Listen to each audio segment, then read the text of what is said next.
Quite proud to send 3 minutes.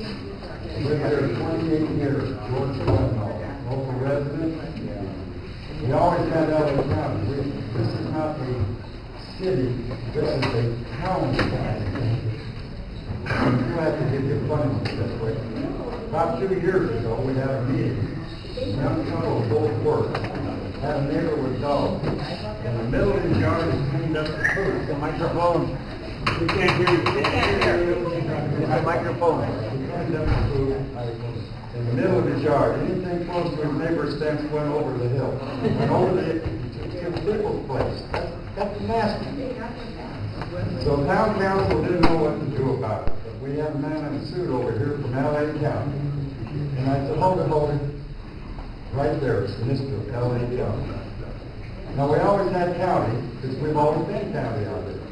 But once we wanted community standards, someone's playing loud music, someone's doing this or that, then the county jumped in. I'm all about law, but I'm about laws that make sense. Half of the stuff that we're getting written up for and banged on is because they can. And the only way you're going to settle it is down with Michael and Tonovitz in L.A. All this does here is that we can get together and meet and write down names and phone numbers. You're not going to settle anything here. You're just not going to do it.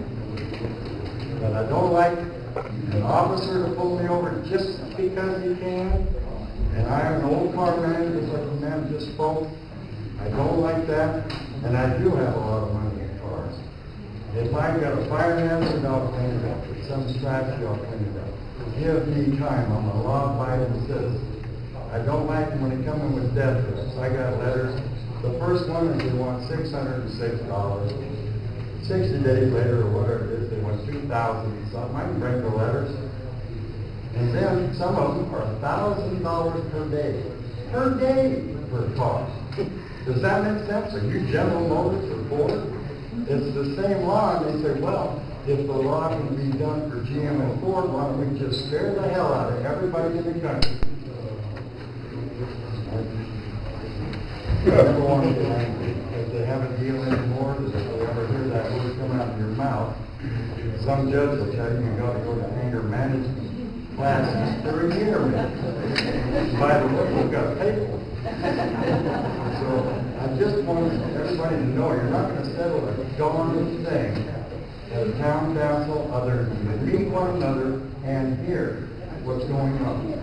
If you want to change something, we have to go to LA. I did it to change housing projects. Right next to me, there was one where they're going to build 64 homes on 22 acres. There's 18. I got up at 4 o'clock in the morning, we carpooled down, 3 or 4 cars. Right over there on between 77th and 75th. Beautiful homes, 9 and 9. I did it, not 64 and turn this into a ghetto. Then they snuck another one in on us. Instead of 330 feet off the highway, commercial, it's 660. You ever see a strip mall? They don't need 660, so right off the highway, whenever they lift the moratorium on apartments, Little Rock will be full of apartments. Nobody thinks. And 77th Street goes right down into the biggest hole off of Avenue G you ever saw in your life. You can go swimming down this.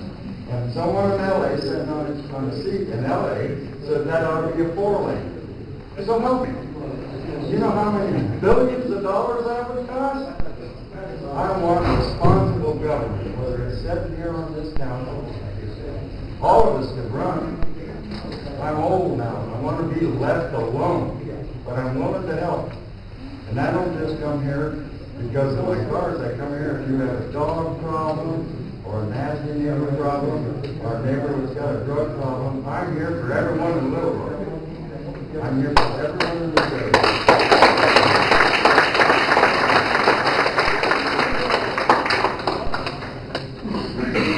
Booyah.